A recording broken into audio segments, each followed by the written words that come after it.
birrii kana 25,000 bakka takka sirraa fuudhan. Birrii 15,000 wajjin takka fudhate birrii 10,000 wajjin takka fudhate. Ayyee akkamii fudhate? Akkuma reef dubbatan. Item istiidiyootti finaa fidinaan jedhami. Item midhaan baasee geesseefi. Birrii 10,000 gaafa baase birrii 5,000 harkaa qaba. Walitti birrii 15,000 godhee 5,000 tiyyata wacii ijoollee tiyyaati jedhee qabadhe. Qara harkaa qaba. Barna diddee jedhee sheeka na diddee birrii 20,000 naa baasuu didee jennaan keessa seenii naan jedhe. Akkuma naan jedhe keessa seenee barreeffadhe akkaawuntiin itti ol kennate. Mattaawaqaa na gaafatanii na dinnaan achuma dhaabadhee wallahi billahi an addunyaa xiqqishuu borga namarraa deemu tanaa jedhee maqaa namarraan ka'u akka inni na godhe na dhagaame malee akka namaa ofin na qabee jennaan eessa baankiin naan jedhe. Hodhaa bootaa kana himaa fi jedhee namatti kenne nama dhiiratitti abboo kunoo sagaleen nama dhiiraa sunillee kunoo hin jirti haa isin ergu mucaa nammatan kunoo awuraarisiin keessa nigdi baankii wahii sheeka akkana jedhanii bootaa himaniif achuma dhaabannee nutti dhufee keessa seenee rakkoo kiyya akkana jedhee manaajiratti mee jennaan manaajirra akkaawuntii himadhu naan jedhee himee birrii 15,000 naa baase birrii 15,000 naa baasee. Studio manatti kootu naan jedhee na biraa tareen achuma nu dhiisee warafaa eeggadhee fudhadhee walaa risiidii maalii wanni naa kenname hin jiru. An birrii fudhannaan namichi iyyuu na gorsee lamoo akkaawuntii fi buukii fi wattaaqaa kenniisin obboleettii naan jedhee hayyee jedheen ifirra birrii fudhannee biraa deeme. Itti dawwalee jennaan dhufaa jira deema studio taana eegaa. Deemnee aluma balbala dura teennee daqiiqaa muraasa wayiin dhufee ol seennee hin kennee fi bakka haga guyyaa 3 hin taa'a yoo jette taa'i. Yoo haga guyyaa 3 hin taa'u jette ammoo gali achumaan hordofii naan jedhe. Isii sheekaa kennaan qara bakka itti galu wanni amma inni haasa'u kun rabbi haa kaffaluufi bakka itti galu dhabaaf bahee dhufe ani eessatti gala asumatti akkuma nagoote nagodhiitti sheekaa kenna amma kun haga san eegaa waa harkaa qabaanne sireellee siree malaaftuu dullatti wahii ilaallee kafalannee guyyaa 3 kana si'eeyna. Dhengaddaa baaliyyoo mucattiin tun hin gargaaramtiiti osoo inni jedhuu jarjartee nurratti cufatte haguma xiqqishuullee haa gargaaramu an bakka itti galu hin qabu. Yoo ammoo atiin deemii gali bakka hanganas hin gargaarsisu sheekaa yoo ati naan jette wallaahi asiin firaa biyyaan baa keessa deemee bakka ijoollee tiyya kadhadhee guddifadha malee hin galuu jedhee waliin haasofne. Keessa taree kunoo kalee guutuu miseejii barreessa fi oole silkiitti bilbilaa oole narraan kaasu miisee anammoo akkuma jedha san siree wahii ilaallee qabannee achuma tatteenna achuma ollee bulu jirra guyyaa 3 inni waadaa naa seene kana eeguuf akka kiyyatti. Amma hardhaallee kunoo miseejiin kunoo silkii kiyya keessa jira ofiin nyaatu. Na barreessi lamaanuma taatan mee dubbadhaa rabbii jedha sheekaa na jalaa dubbadha jedhee barreesseef macarra sharratti kunoo salaatu jira bardhiifama naan jedhee si lamaan na jalaa diddanan rifadhe deemte mootii asuma jirtanan an bakka itti galu qabaa deemaa sheekaa jedhee. Kunoo ergasii walumaan haasofnee jennaan dhufnuu bakka silkiin isinirraa heeree hin dhufnaa sheekaa jennaan. Birrii 5,000 wahii baasii xiqqoo rakkadhee naa fi diikootu naan jedhe. Angizee sanillee bakka na dhagaamee si dhengadallee akkana naan jedhe. Qooyaas miseeji jira. Dhengadallee akkana naan jedhe harkallee akkana naan jedheeti. Silaama dubbiini tama isaattu tama sheeka dhagaama hin beeka. Rabbi ammoo dhugaa bakka beeka. Isin ammoo ilmaan namaa tama sheeka haadha geessu. Akkuma sheekaa ilmuudhaan baatee ragaa qabdu haa mul'istu. Abboo rabbumaa jedha rabbuma sodaadha. Rabbuma sodaadha. Rabbii alamaa sodaadha. Mee takkitti hojjana dhagaa. Ilaayyootii haadha manaa qaba. Rabbiin ilmi matee tana siyaa guddisii waa takka hin jedhu. Ufii kiyyaa qanii awwaalallee na dhufte baaliyyoo si bira qarqaaramtee argite. 52,000 ijaan argee deemii jedhee an dadhabe. Akkasuma fudhattee tarte. Boorumtaallee na ta'e deebite. Abboo intaloon boqqoolloo hatte sun iyyuu miliyeena wayii qarqaaramte. Ani akkamitti dhabaa sila nama akkam goonaree as osoo turte kana caala na qarqaaranii 50,000 yoo argadhe naan jette tanaan dura gara biyyaa gala naan jette. 52 iyyuu argatte hin galtuuree jenna intaloon boqqoolloo gurgurtu sun iyyuu miliyeena ana gana argadhe akkami gala naan ayyee jedheen. Amma ka baankii kana Awaash baankii irraa sii galabbataa namaa tiraanisfar godhaa jira. Tiraanisfar 10,000 naa godhii jedheen. Ani kaashii sii baasaa jennaan kaashii hin barbaadu jedheen. Kinoo akka likaatti wiixata ganamaan sii baasa hin barbaadu an kaashii jedheen. Kaashii malee ammootiin ani wanni godhee hin beeku naan jette. Hayyee baankii dhaqii jedheen baankii dhaqi.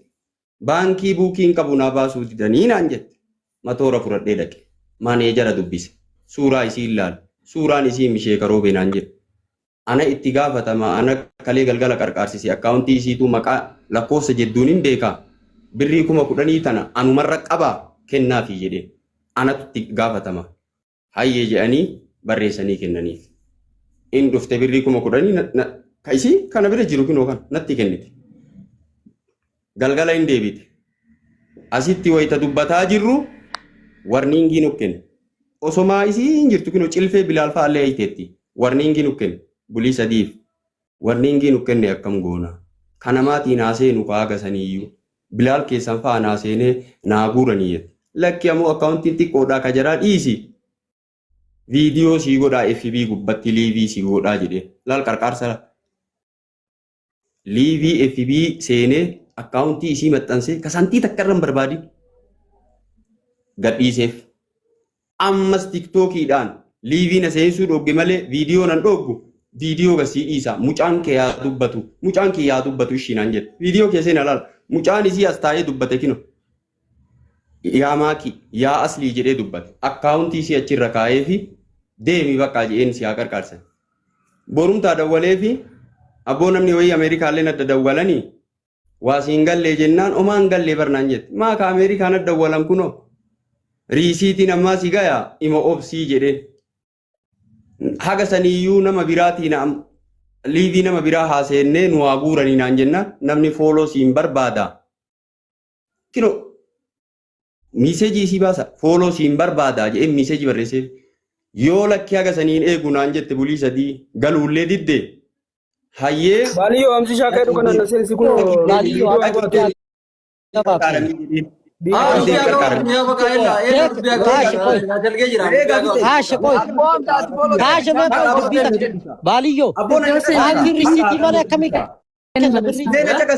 deemi qarqaaramii jee hayyee naan jedhe.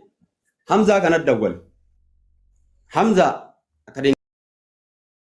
anatu kalee qarqaarsisee mana kiyyatti akkaawuntii iyyuu anuu qomaan qabadhee qaccee irraa baasaa fi rakkoon qabu ana isinii kenna na gaafadhaa jee.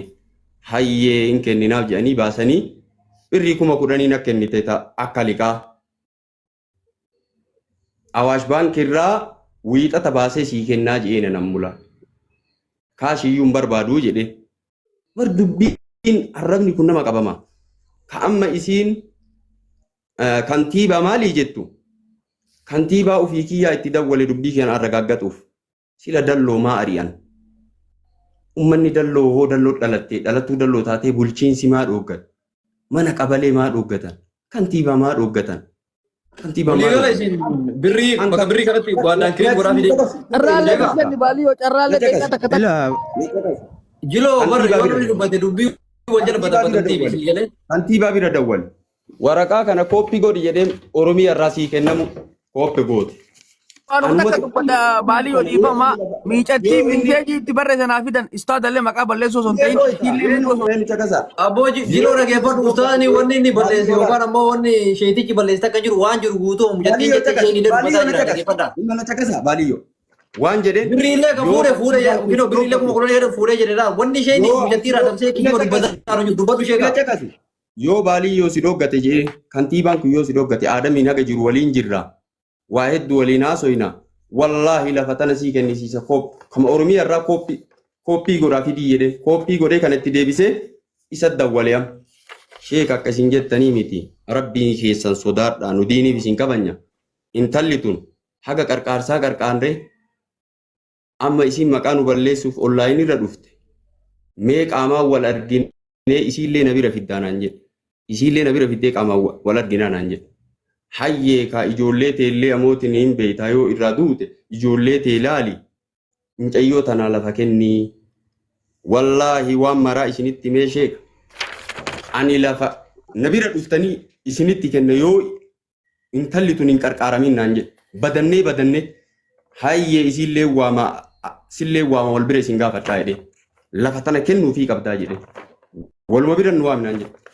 Abbeeraan isii kabiira shaayyaa qamadii kuntaala takka na dhooggate jettu. Didawwallee maa dhooggattan? Akka intaloon tun jettuu miti. Intaloon gudii hedduu qabdii. Sheeka waan baay'eetu jira. Qaamaa wal agarree haasoyinaa naan jedhe. Nu finnee kenna ofirraan darbinuu. finne obboleessa kiyyaati ofirraan darbinu qaama wal argine haasofne akkasiin jettuu mitii naan jedhe. Hayyee jedhee amma liiviin kiyyaarra naa banaa miiree buliisati reefuma tana itti kattabeeya. Reefuma katabee maal jedheen liiviin kiyya naa banamaa koottuuti bakka hin qarqaaramtaa namallee saalfanne an nama itti sii godha jedhee. Akkuma nama liqaatitti birrii 5,000 sana akkuma waan kiyyaatitti ana kennaaf ijoolleen akka sa'a 7 biraateettu an bultii qabaa warra kiyya garaa jaartii qabaa istiidiyoo itti dhiisee akkanuma si bira haa ta'anii jedhe kalaamni kiyya kun hin goga Hamzaa gaafadhaa kinoo Hamzattuu dawwalee dheengadda Hamzaa kootu istiidiyoo taa'e dheengadda iyyuu namni maa cufte haa qarqaaramtuu naan jedhani aniin dadhabaa mana kiyya gala Hamzaa kootu rabbii jedhi bira taa'ii haga sa'aa 6 intaloota na qarqaarsedhe yoo akkas hin jenne kinoo Hamzaan kenna gaafadhaa kinoo Hamzaa ani keeyrii yaade sanisilleen akkasuma jette gaafii takka irratti isin gaafanna sheeka gaafin isin gaafannu qarshii 25,000 narraa fuudhanii jette isin immoo 10,000 qofaa kaan harkatti irraa fuudhettan sanitti addaan nu baasa bakka san 25,000 fuutammoo 10,000 fuutan Umar Kongo jechuun realitii yoo dubbata sheeka ana punti darallo birrii 10,000 sanuu wiixanni yoomin awaash baasee kennaaf birrii 10,000 awaashii baasee kennaaf. Isiin amma maali jettu? Illina. Qaama isiin kuma maali jettu? Mala ittiin qarqaaramuu yoo barbaade mala akkanaa dhiisi. Wallaahi si qarqaarsifna akkanaattu. Annama akkanaa takkaa umrii kee irratti hin dhufu. Ani nama hiyyeessa waliin imimmaan buusu hiyyeessa bira dhaabate. Akka namni ammoo irratti waa naqatee waa barbaadee birrii jedhu sanuu hin jedhu iyyuu. Annama sanii miti annamni bartuu na beekalleedha. Akka namni waa birrii nyaatee kaan namaa gadhiisu sanii miti.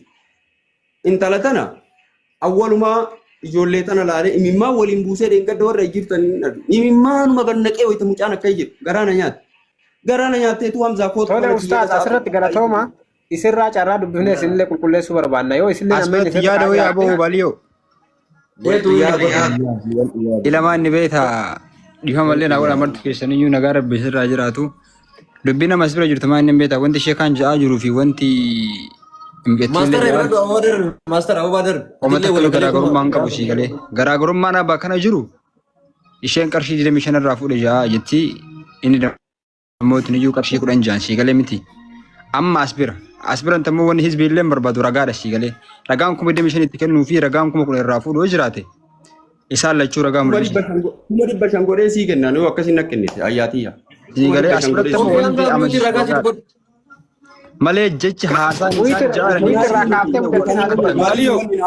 Baliyoo isiidhaan ragaa fidedhaani.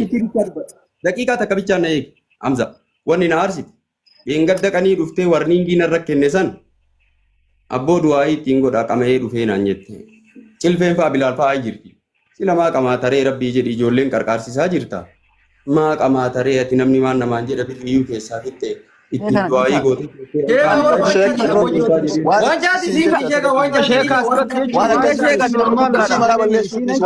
Waan barbaadu godhuu dandeetti beektaa? Amma as bira sila caasii isaa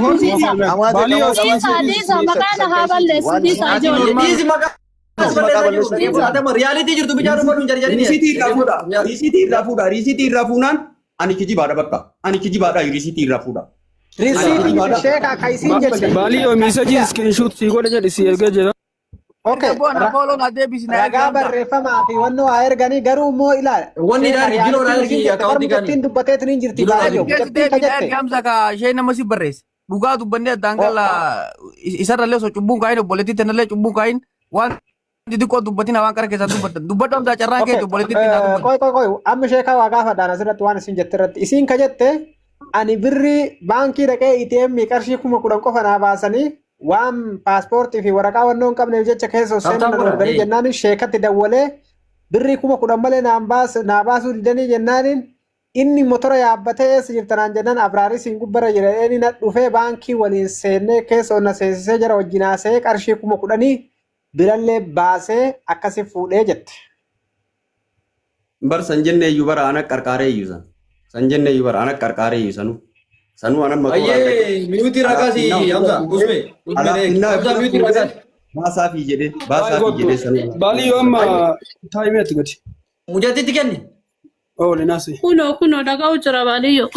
Dhaggeeffadhu birrii kuma kudhanii adda sirraa fuudhamoo waliigala wayitii sirraa fuudha.